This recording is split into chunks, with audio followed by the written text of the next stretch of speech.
The name of my country is Republic of Macedonia and will be Republic of Macedonia. Thank you.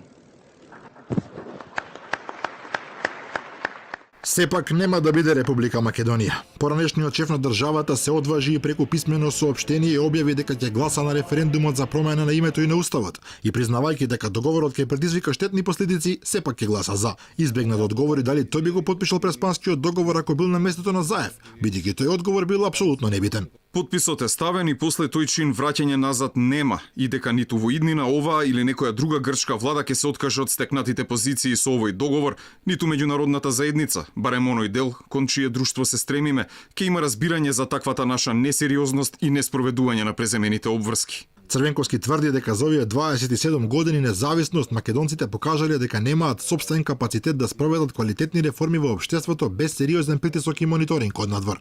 И за тоа чувствувал голема лична одговорност. Вели дека знаеот и граѓаните имаат многу причини да бидат незадоволни од актуелната власт, но предупредува дека неуспехот на референдумот ќе отвори вратата за внатрешна нестабилност на државата.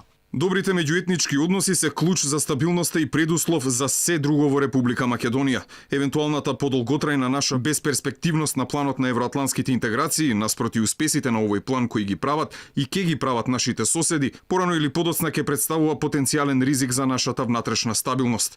Тој ризик мора благовремено да го елиминираме. Пред неколку дена на Wikileaks беше објавен извештај од јули 2008 година кој се однесува на грчко-македонските односи, а напишан од тогашната амбасадорка на САД во Македонија Џулијан Миловановиќ. Црвенковски мисли дека Република Северна Македонија ќе може да функционира во опсек каде сега се користи фиром.